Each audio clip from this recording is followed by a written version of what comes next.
let's go watch it in 2D. No, let's go watch it in 3D. But if we watch it in 3D, then is it worth the cost?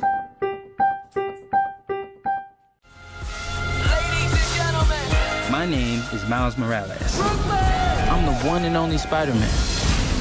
At least that's what I thought. You ever hear of the Super Collider? You're gonna love this. Dimension opening now. You're like me. That's impossible. Hello. This is Adolf Vega, and today I am with Jake Jarvis. And today we're reviewing Spider-Man Into the Spiderverse.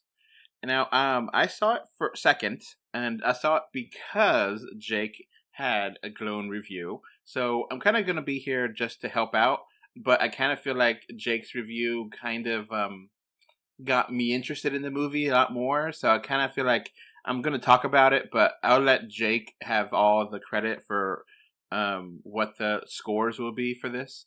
So Jake, lead it off. How's the 3D? The 3D is strong in this one. I mean, I was very impressed.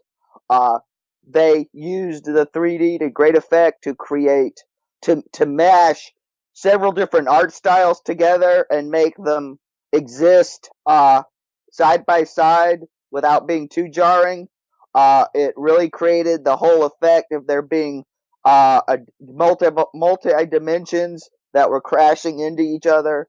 I mean, this was it is dazzling. And on the downside, though, because of some of the flashing and the bright colors, you'll find out if you have epilepsy or not.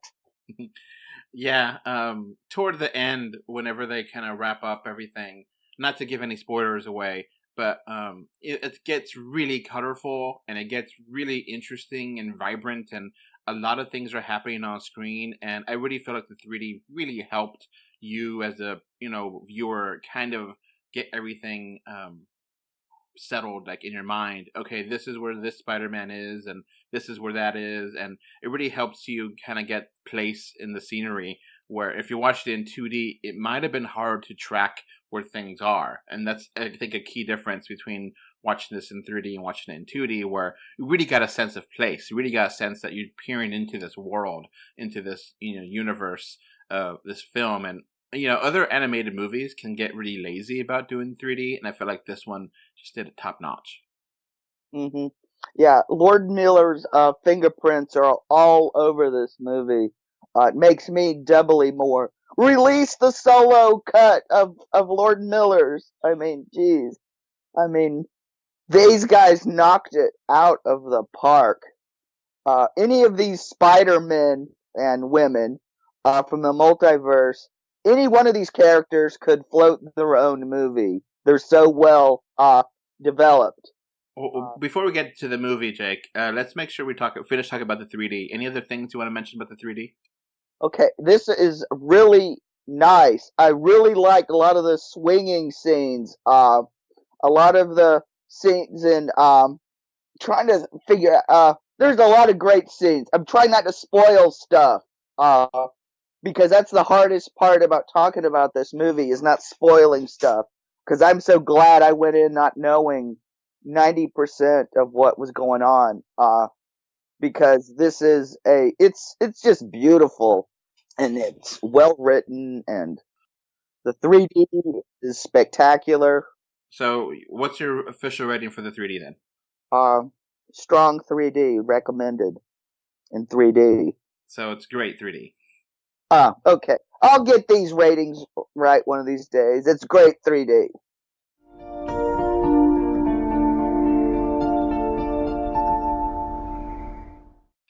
Okay, so let's go to the movie itself. The movie stars a young Michael, or is it not Michael Morales? Miles Morales. Miles Morales. And, he's in New York, and he's going to school. And, through various events, you see that there's another Spider-Man, and their lives get intertwined. And Miles Morales becomes a new Spider-Man, but he learns that the universe is collapsing on itself and messing up. And we eventually learn that Kingpin is behind this, and different universes come into play, and we have to figure it out and make sure that the multiverse doesn't collapse on itself and blow everything up. Mm-hmm.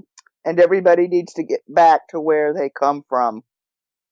And there's multiple spider people Mm-hmm. here, so there's not just Miles Morales. There is good old-fashioned Peter Parker, and there's even Spider-Ham here. Mm-hmm. Yeah, And Peter Parker. Spider-Gwen. And we'll cut it off there because I don't want to spoil too many other spider people here. But I loved how they did play with multiple animation styles, like you mentioned before. That some of them are just like totally different. Mm-hmm. Yeah, I love the way they did Kingpin. I mean, the whole Bill Sienkiewicz style from the Max line. Oh man, it was so good. And Leave Stryber doing the voice. Oh, he was a good Kingpin. Now, this Kingpin is actually really interesting. The character arc, which I won't give the story, but I actually kind of sympathize for him for a little bit, and I did understand the plot, and that's ultimately what really matters. That the plot did make sense a lot. It really, flowed really well. There's a nice emotional beat, not just to the character of Kingpin, but also Miles. I think the relationship he has with his father is fantastic. Mm-hmm. Yeah.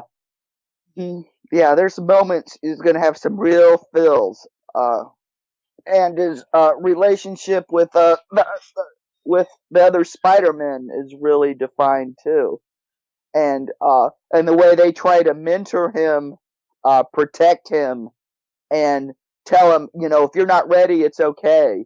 And this is, I think, the best way to handle a new kind of spider person, or that you could honor the past. Peter Parker is still here. You still know the story, but you could also change things and be, okay, this is this universe. This universe has this. This universe has that. And you still respect the origin, respect the ideas here.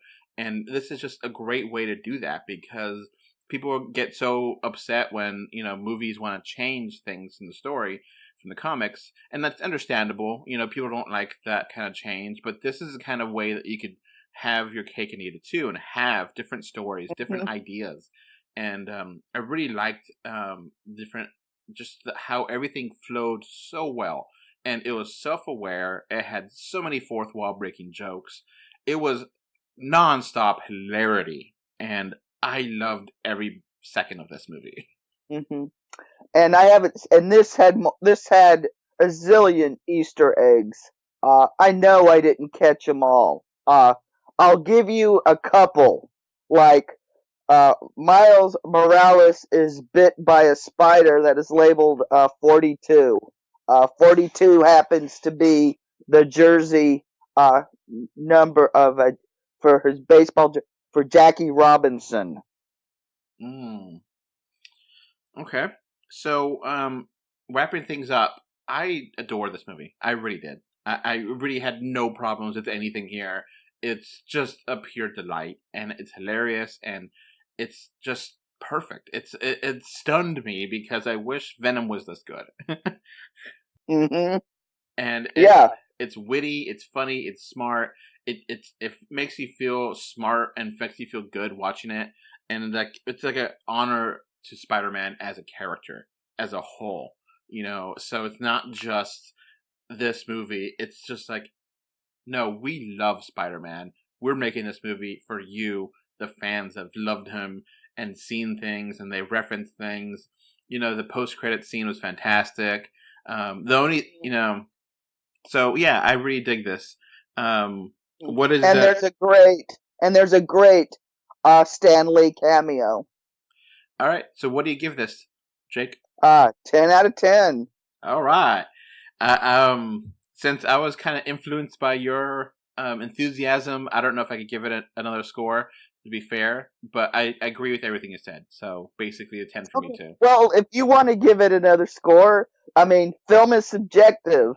No, you're right. You're 100% right in everything. So, 10 out of 10. Mm-hmm. All right, that's it for us. 3Ds. Yeah. Bye. Bye. All right, before this podcast ends, I want to give a thank you to my patrons. Right now, we have one patron, which is David from Spain, and I want to thank you for your financial support. All right, so that's going to be it for this podcast. We now have a Patreon, and the link is in the description. Thanks for watching.